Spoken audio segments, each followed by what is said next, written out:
Respected dignitaries on the dais and my friends. All the previous speakers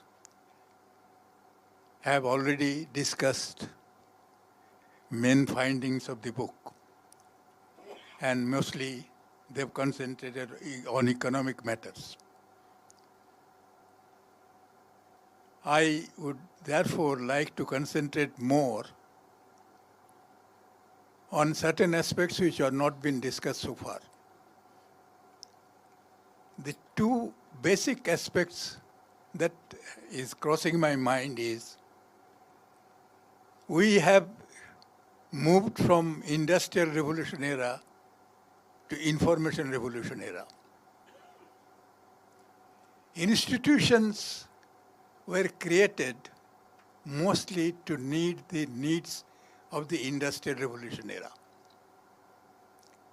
In the new information revolution era, same institutions are continuing with same roles. It is therefore necessary to look at the role specification of all institutions, not only banks, not all institutions. This is the first part. Therefore, we have to look into these institutions, their internal management, and the process of democratization of management. Now let me come back to banking in India. I will concentrate on management issues only. One of the facts that struck me when I joined NIBM in 1970 was the deep-seated mistrust between union and the management. These were adversary relationships. There were well-intentioned people with the executives who wanted the good to be done for the society. They are committed to it, but they had deep distrust about the unions. Similarly, there are leaders in the union who were committed to the goals of nationalization, but had very little trust. Deficit must be removed if banks have to really do the job that they are assigned to it. Because this adversary relationship must be reversed to a non-adversary, cooperative, coordinative relationship. This is the first part. The second part is all institutions must be democratized. We must change the command-control system of management and hierarchy into a management through trust, mutuality, and interdependence.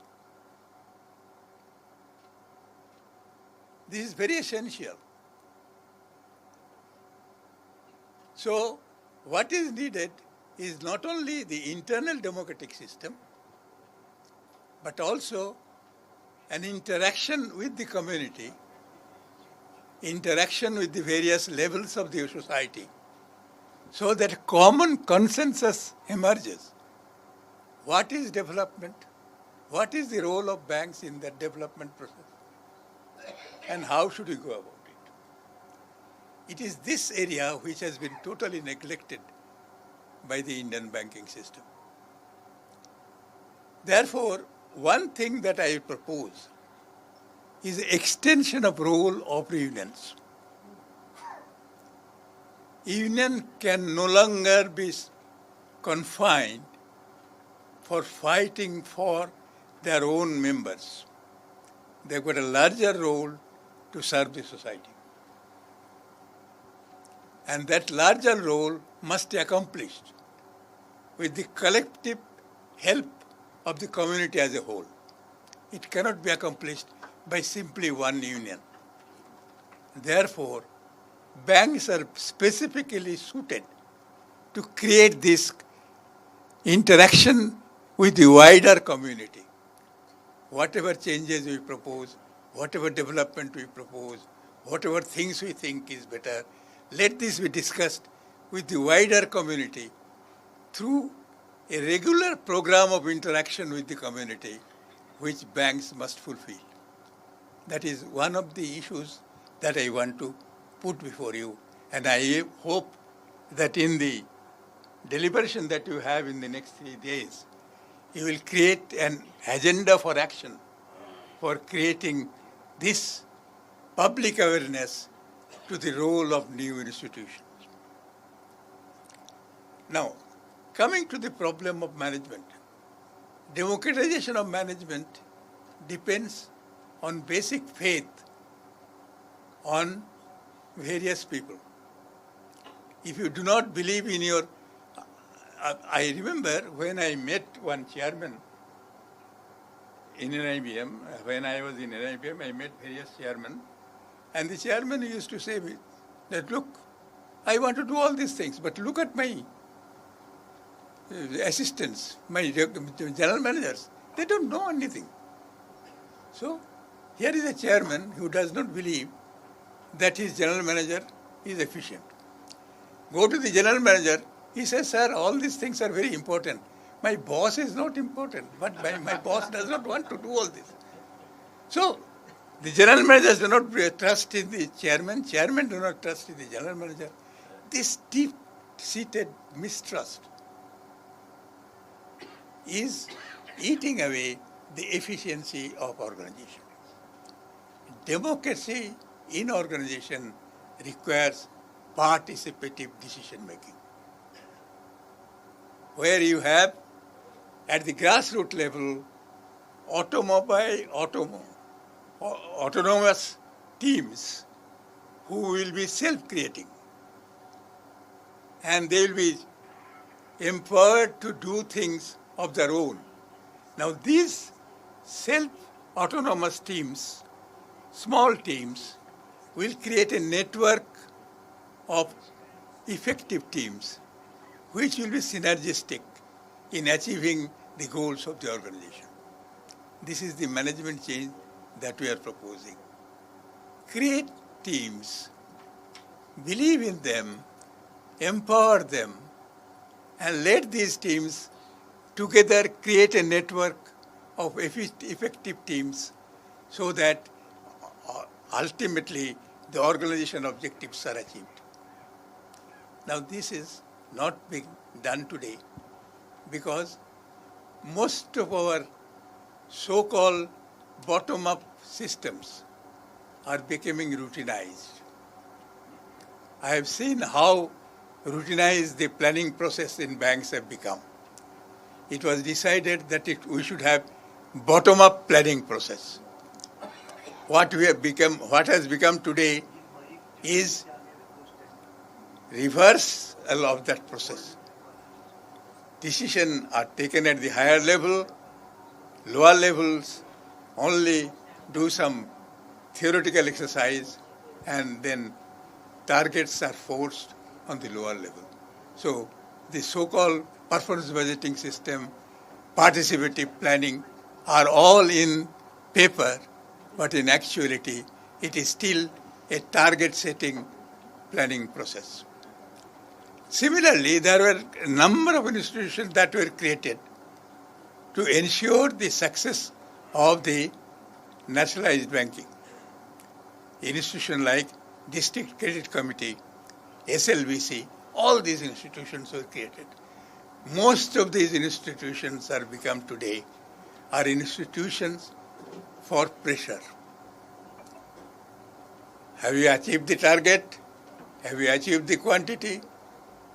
These institutions should have been institutions for coordination, for ensuring that the teams work effectively, to help the teams if they are weak, not to apportion blame, but to find out difficulties and hurdles and ways of removing them.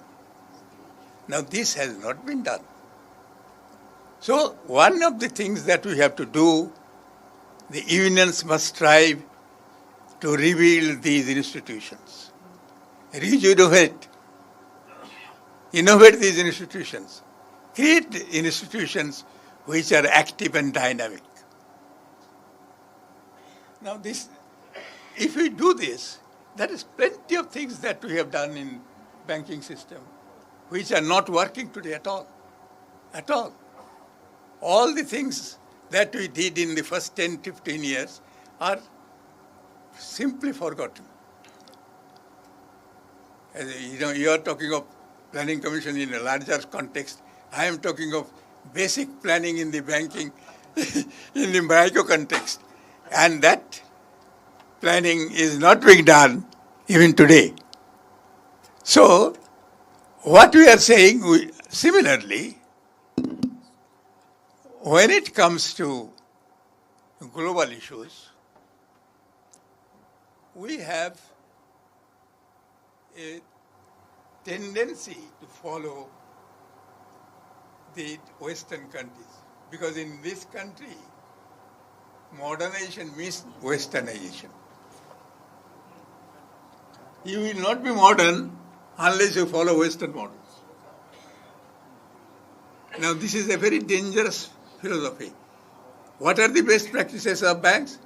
The practices followed by the American banks. Now best practice of any organization must be decided in relation to the environment that they face, in relation to the jobs that they do, not in relation to what others are doing. We may learn from them. There is no harm in learning from others. But your learning must be critically assessed in terms of relevance in our condition. So therefore, we should have our own benchmarking, not necessarily the best practices abroad. I remember one situation when I was talking of computerization in banks and different levels of computers.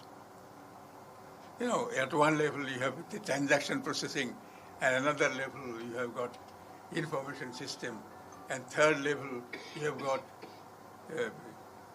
computerization of routine decisions, and at the fourth level you have got decision-making apparatus for help to improve the decision-making. Now,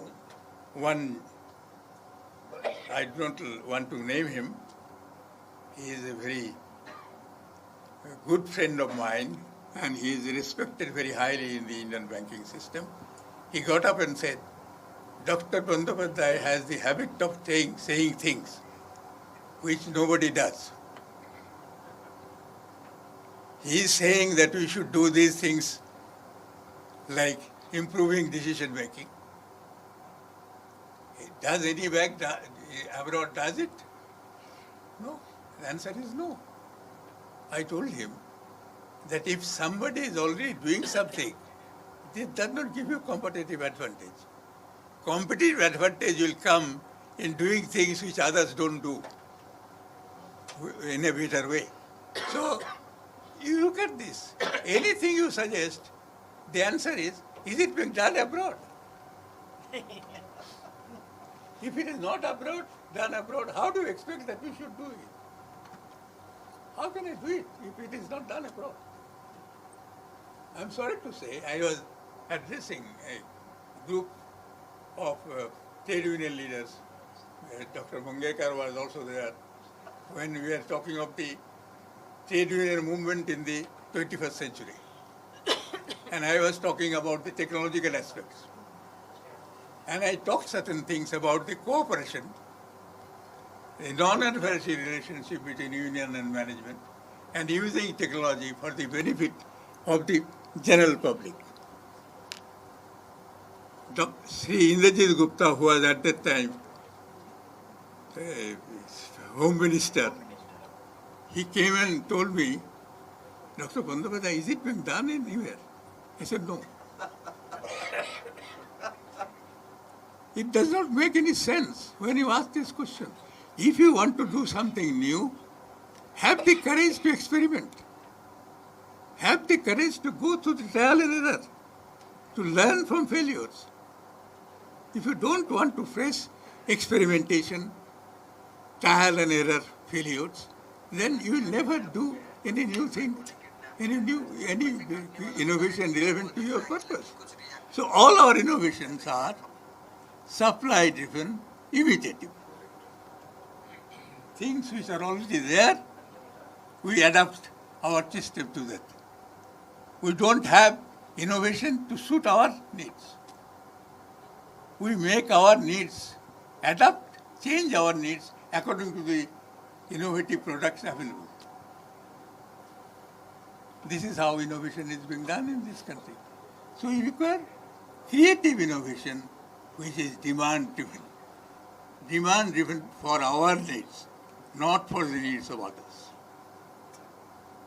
Right?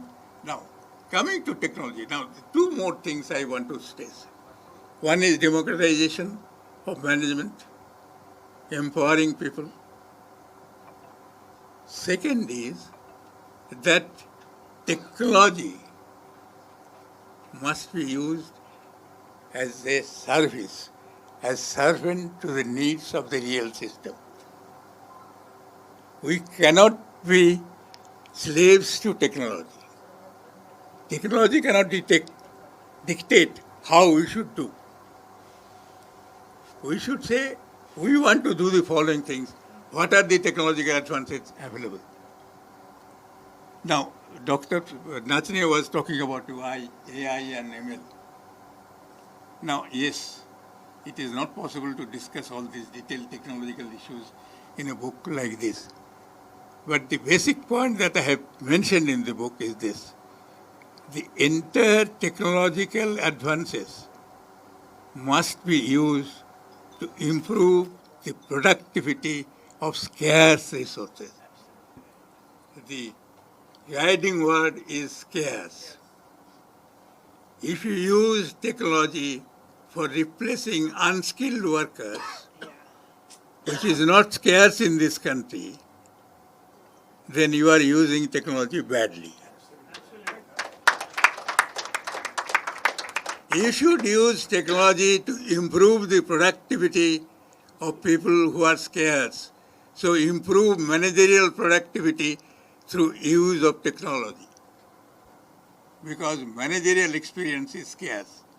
Use technology to improve the capability of your managers, the capability of your executives, to free their time for fresh thinking, for innovation, instead of routines. So, technology must be used for improving productivity of scarce resources, should never be used as substitute for resources which are plentifully available. Yes. So, technology should never be used for replacement of labor, unskilled labor to some extent. So, AI, ML, everything is only useful provided they improve the productivity of skilled labor, intelligent labor, freeing them from routines so that they can give more time to thinking. This is how technology should be used. And we should never surrender to technological determinism. Technology determines how our future will be, yes. But we determine what technology should be. Right? Market determines certain things, but we determine the market. Create a market that will suit your purpose. Let not market dictate you. Similarly, in the case, today, one of the problems that the international system is facing is that today you are going through a period of financial capitalism. Finance is becoming more dominant than real system. Finance in creating is finance.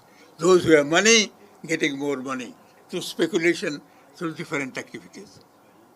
Now, banks must ensure that finance does not dominate, it serves. It serves the need of the real economy. So equation, the Marxist equation should be replaced, should be brought back. MCM, not M into M plus. M to N plus. Today, the equation has changed. Money is creating more money. Again, more money is creating another money. So money is circulating and creating speculative bubbles. Instead of that, we should have MCM, money producing real goods and services. Real goods and services are creating use value, and therefore more surplus value, and that is getting reinvested, and the circle goes. This has to be brought back. Coming to banking, one of the things that banks have done today, they are trying to replace the model originate and hold was the old model.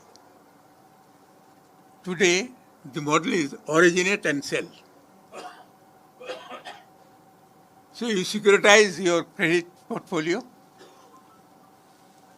It becomes more complex through securitization. Nobody understands the risks involved in that complex securities. And therefore, technology is being used to increase complexity. Technology should be used to increase transparency. Make it more simple. Make the products more simple. This is what Raghuram Bhajan has also pleaded. That technology should be used to make products simple, make services more simple, make risk more manageable and understood by people. Today what you are doing, you are using technology to make products more complex so that nobody understands the risk. So use technology for the purpose of simplification of products, for the purpose of improving productivity of people. Use your capability to improve the good of the people in general. Now, banking has evolved over years. It is from class banking, it is slowly becoming more and more mass banking. Now, the conversion of class banking into mass banking was the objective of nationalization. This objective has been achieved to a large extent, but still a lot remains to be achieved. A lot remains to be achieved because, as you have said, there is a number of intermediaries created between borrower and the lender. The lender and the borrower relationship is broken. The relationship banking has been totally snapped. Therefore, what I am advocating is reintroduce the old relationship banking, cradle to grave banking. Lend the money, create a banking product and service in consultation with the household, their needs, make it tailor-made and ensure that the project is successful. Be with him. You continue hand-holding. Be with him, so that ultimately you achieve the goal. Don't forget him by just lending. So today you lend the money and then forget.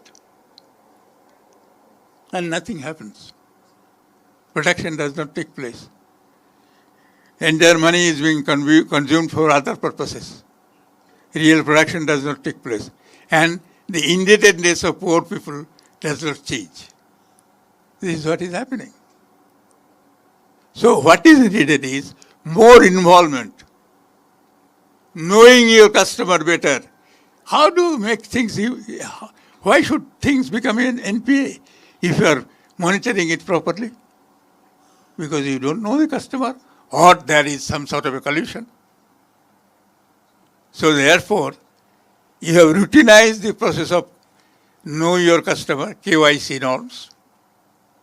As a result, there is no relationship between the customer and the banker. The relationship is becoming further and further away. we must breathe this. Let banks know their customers in an intimate, personal way, not in a technological routine fashion.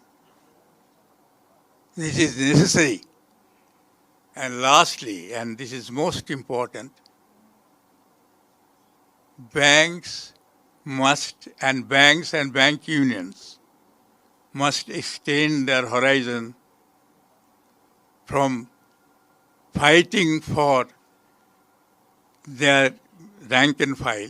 That should continue, but to extend your horizon to fight for the entire community and create an agenda for action, how this can be done. Because a lot still remains to be done. We have started a work, we should not abandon it halfway. Vignai punarupi pratihannamana prarabdha muttamaguna purittajanti. Large number of obstacles come on your way, but a person who is well-intentioned will never give up a job that he has commenced. If we as union have helped in bank nationalization, we must ensure that the goal of bank nationalization is completed in perfection. This is necessary. And for that, we need not wait anymore. We should start immediately with an agenda of action. You know, Swamiji said, Uttishthata jagrata prapavara nibodhata. Arise, awake. Stop not till the goal is reached. With this invocation, with these few words, I thank all of you for the love and affection that you have showed on me. I only hope that I can, during the rest of my life, live up to your expectation. Thank you.